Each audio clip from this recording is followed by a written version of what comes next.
Hola, hoy presentamos una vez más trigonometría.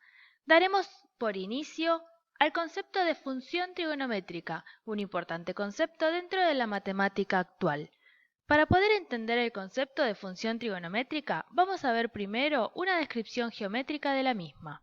Vayamos a nuestro sistema de ejes y pongamos en este sistema de ejes un ángulo en posición estándar o normal.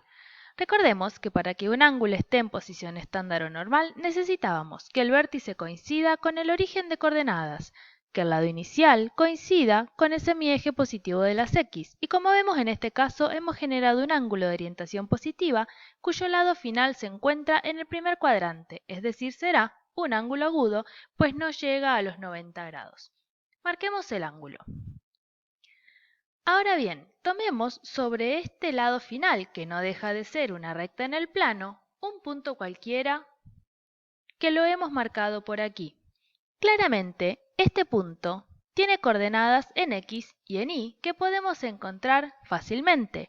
Como vemos en x, la coordenada vale 4 y en y la hemos duplicado de este lado, la coordenada vale 3. Se genera entonces por aquí un triángulo rectángulo con catetos de medidas 4, 3 y podemos calcular la hipotenusa haciendo uso del teorema de Pitágoras y nos dará 5, pues 4 al cuadrado más 3 al cuadrado es 25, raíz de 25, 5 nos da por resultado el valor de la hipotenusa que corresponde con la distancia de 0 a este punto que llamaremos R. Como vemos, a medida que el punto se mueve sobre la recta, los valores de x, de y y de r también varían. Sin embargo, podemos ver o apreciar lo siguiente. Dejemos quieto el punto por un instante. Vamos a analizar el cociente 3 sobre 5. Porque si bien 3 y 5 varían, vamos a ver que el cociente se mantiene constante. Si hacemos 3 dividido 5, o lo que es igual 3/5, dará por resultado 0,6. Vamos a ver ahora entonces que a medida que los valores de R e I varían, el cociente se mantiene constante. Pongamos a andar el punto sobre la recta y veamos cómo el cociente no cambia por mucho que cambien los valores de I y de R. En primera instancia tenemos que notar que R es no nulo, porque para que exista el ángulo debe haber un lado final, y entonces la longitud del lado final es un número real positivo mayor que 0. Y como vemos, el cociente entre ambos valores se mantiene constante. Nos pasaría de la misma manera si tomamos el cociente de x sobre r. Por más que los valores de x y de r varían, su cociente se mantiene constante. Como vemos, este cociente no depende de los lados considerados del triángulo, sino que solo depende del ángulo alfa. Si el ángulo no se mueve, el cociente se mantiene constante. Esto nos lleva a pensar en el concepto de función. Como recordamos, una función es una relación entre dos parámetros. En este caso, el parámetro independiente es el valor del ángulo alfa, pues el valor del ángulo alfa determinará la semirrecta que indica el lado final y por tanto la ordenada, la abscisa y el valor de r.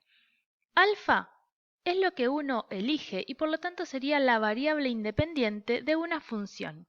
¿Cuál es el resultado de esa función? El cociente entre y r o bien entre x y r, y así podemos establecer 6 cocientes, este lado sobre este lado, este lado sobre este lado, este lado sobre este lado y todos los recíprocos de los cocientes anteriores. Estamos introduciendo el concepto de una función que, como es una función que involucra ángulos y lados de un triángulo, tendrá el nombre de función trigonométrica. Como vemos entonces gráficamente, los cocientes se mantendrán constantes pese a que los valores de los lados varíen. No importa el valor que consideremos para el lado de x, el cociente entre x y r se mantendrá constante. Lo mismo pasa al variar el valor del lado y. El cociente entre y r se mantendrá constante.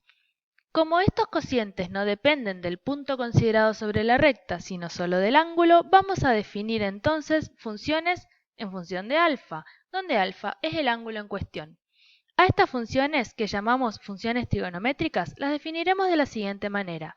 Comencemos con la primera de ellas, seno de alfa, que definimos como el valor de la ordenada sobre r, y el coseno de alfa como el valor de la abscisa sobre r, donde recordemos que r era un número real positivo mayor estricto que 0 y por lo tanto tenemos asegurada la buena definición de estas funciones.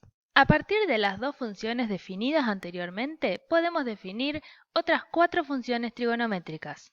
La tangente de alfa será definida como el seno de alfa sobre el coseno de alfa. Bastará hacer la división b sobre r dividido c sobre r para notar que puede definirse de esta manera. Claramente necesitamos que el coseno de alfa o bien c sean distintos de 0. La cotangente de alfa será definida como coseno sobre seno de alfa, la secante 1 sobre coseno de alfa y la cosecante 1 sobre seno de alfa.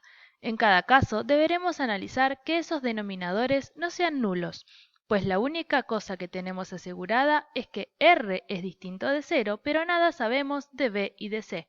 Esto nos lleva a conocer las siguientes características de las funciones trigonométricas. El seno y el coseno de alfa quedan definidos para todo alfa que pertenece a los reales. Notemos que esta frase dice más de lo que está escrito, pues como estamos expresando alfa perteneciente a los reales, su medida tiene que estar en radianes.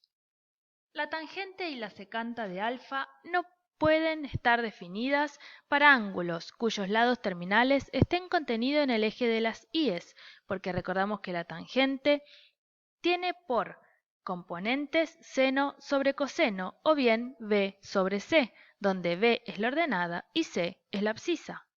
Si el ángulo se encuentra sobre el eje de las íes, entonces el valor de la abscisa será 0 y en esos casos la tangente no está definida porque nos obligaría a dividir por 0.